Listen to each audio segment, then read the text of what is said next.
Hello everyone, मैं मनीष और आप सब देखना शुरू कर चुके हैं विंसम एजुक्लासेस। आज की इस वीडियो में हम सब चाइल्ड डेवलपमेंट एंड पेडागोजी के 30 महत्वपूर्ण क्वेश्चंस को देखेंगे जो कि आपके सीटेट परीक्षा में बहुत ही ज़्यादा महत्वपूर्ण होंगे।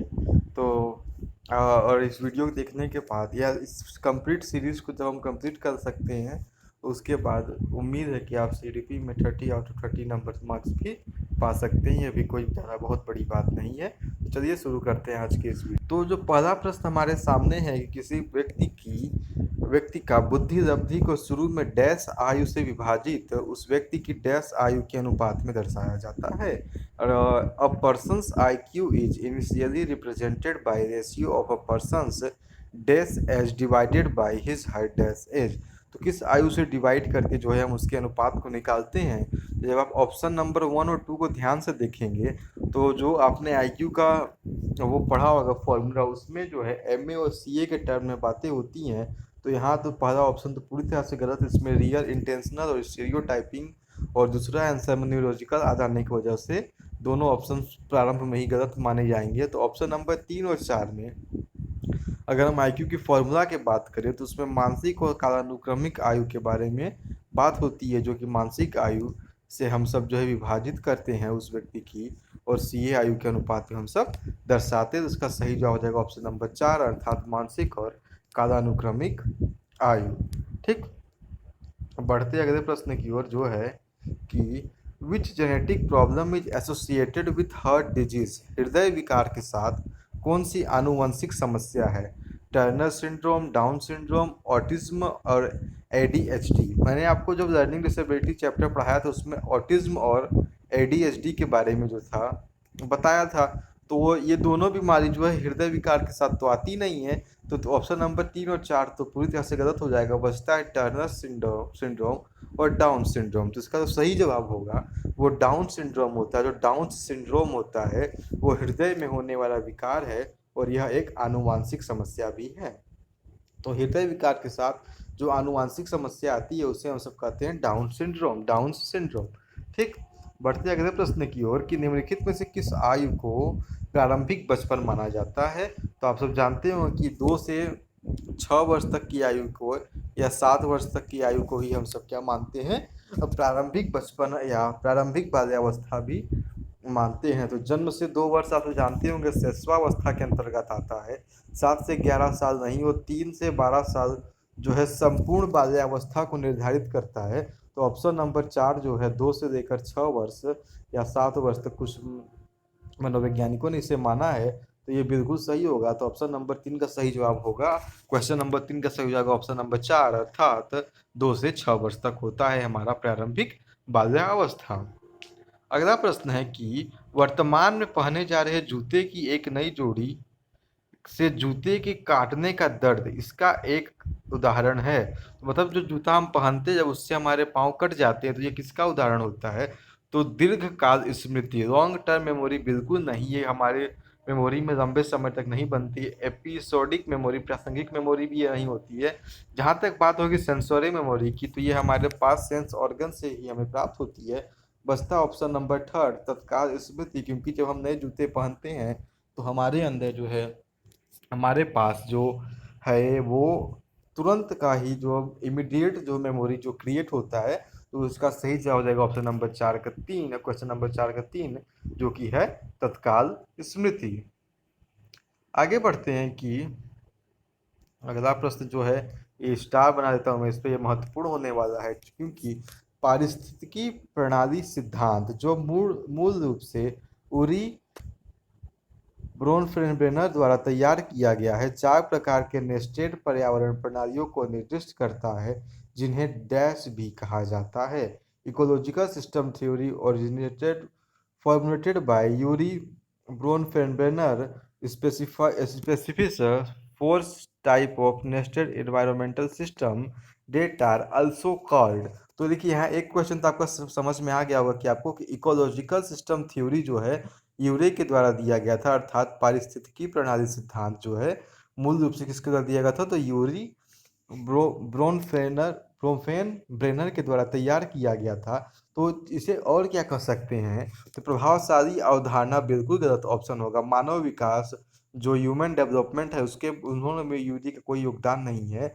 और उसके बाद बौद्धिक विकास में भी ये नहीं माना जाता। तो ह्यूमन इकोलॉजी की या मानव परिस्थितिकी जो है इसका सही आंसर होगा।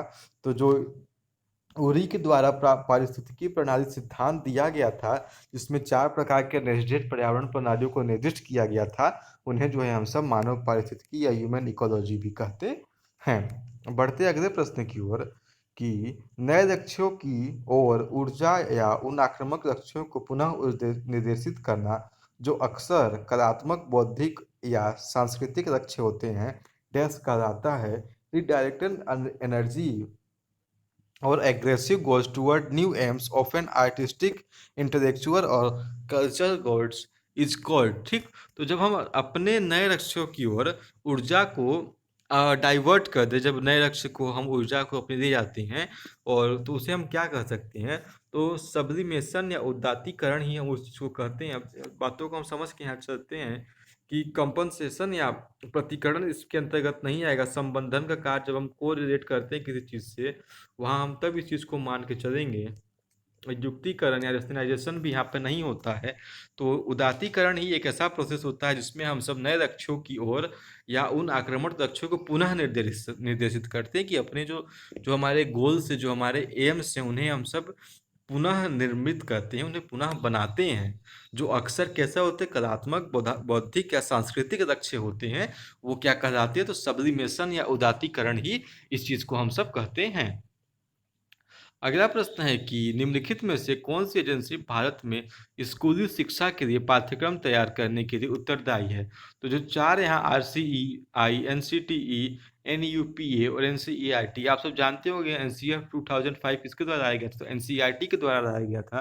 तो NCERT ही जो है भारत में पाठ्यक्रम भारत में स्कूली शिक्षा के लिए पाठ्यक्रम रूपरेखा तैयार करने के लिए उत्तरदायी होती है। उसके अलावा बाकी के 3 संगठनों का अलग अलग कार्य होता है, पर जहाँ बात करें हम पाठ्यक्रम के लिए, वहाँ जो है हम सब NCERT पर ही निर्भर रहते हैं। मैं एक वीडियो में जो भारत के सभी संस्थानों, जो शैक्षिक संस्थान होते हैं महत्वपूर्ण, उसके बारे में आप सबको जानकारी अवश्य दूंगा।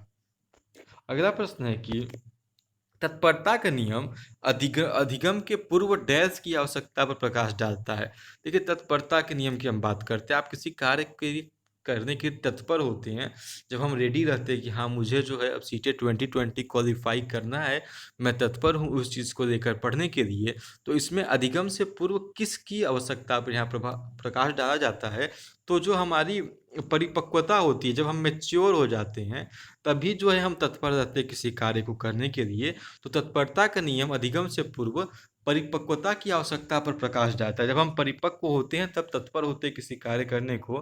तो जो थॉर्नडाइक के द्वारा ये जो रूल दिया गया था, इसके अकॉर्डिंग जब हम परिपक्वता की अवस्था में होते हैं, जब हमारी आवश्यकता परिपक्वता की होती है, तभी तत्परता का नियम हम पर जो है लागू होता है। अगला प्रश्न है कि चिकिंग का पर मिलर के सिद्धांत के अनुसार मैजिक नंबर क्या है।